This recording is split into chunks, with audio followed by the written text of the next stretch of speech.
Morning, everybody. My name is Juan Plaza, and I'm the moderator for the event today. Thank you very much for attending today's event about the challenges of UAV and UAM. By the way, that term, UAM, urban air mobility, will be used alternatively with advanced air mobility, AAM, which is what NASA prefers to call it. We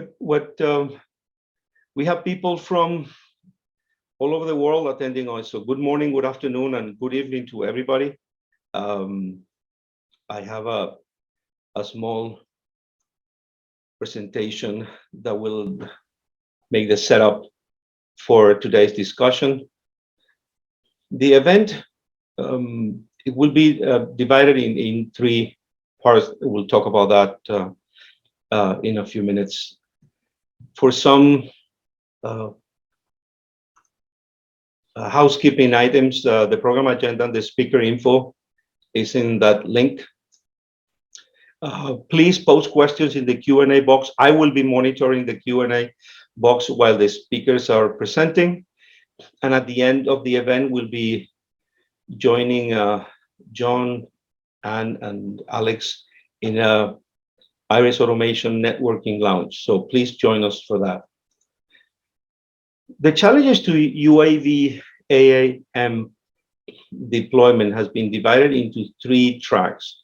Today, we're going to talk about the technology track, which is basically detect and avoid and unmanned traffic management, DAA and UTM respectively. On October 7, we will be talking about the airspace track, which is flight beyond visual line of sight and the role of air traffic controllers. And on October 28, what we call the community track, public perception and ground infrastructure. Ground infrastructure is more of an issue that affects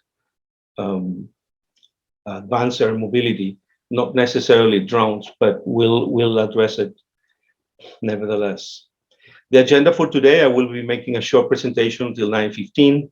Then at 9:15, we have Chris Kucera from One Sky System, talking about UTM.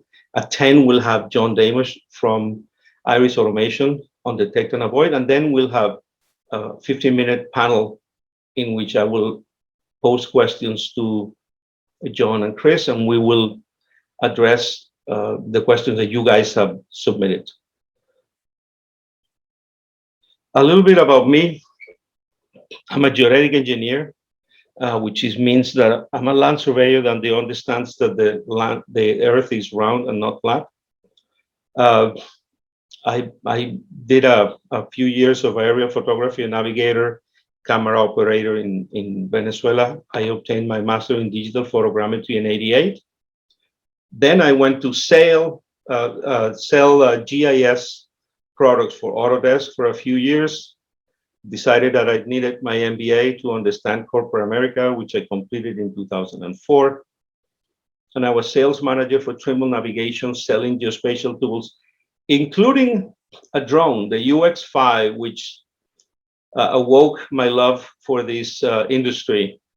And when I left Trimble in 2015, I founded Plaza Consulting Corp, and I dedicated the rest of my professional career for aviation and drones, or traditional and non-traditional aviation. I'm currently an aerial photography pilot. I fly a citation jet with vertical cameras for mapping, and I also have my license for UAV Part 107 here in the US. I am a contributing writer for Commercial UAV News, AOPA, and XYHD.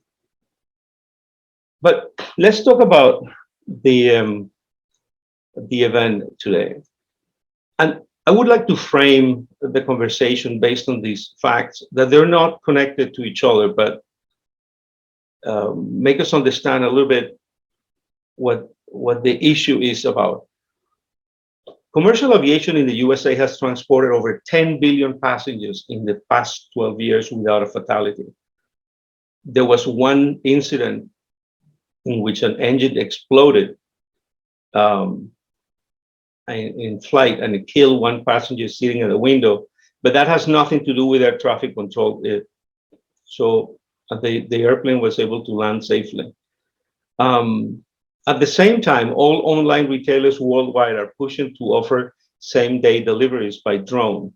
Amazon, Target, Walmart, they're all positioned in distribution centers throughout the world in order to be able to deliver same day using unmanned vehicles. And the pressure that they're putting on the regulator is enormous.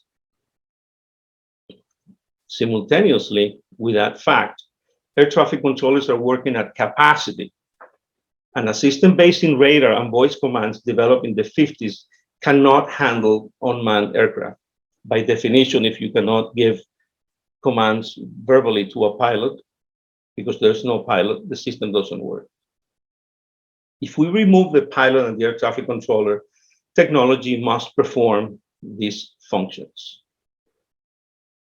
Today, pilots perform many functions, including assume the responsibility for the flight, pilot in command, manipulate the controls of the aircraft, which, by the way, in a drone is not necessarily true. I can be pilot in command of a drone flight and not be managing the controls.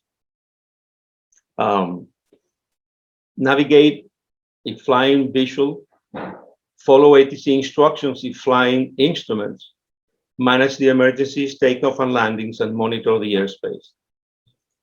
Simultaneously with this, the role of an air traffic controller includes monitor and handle traffic conflicts, monitor and manage radio frequencies, manage aircraft separation, manage climb, descent, and approach IFR instruments, provide assistance in emergencies, at airports manage taxiing aircraft. Almost all of these instructions are given verbally. 98% of these instructions are given verbally.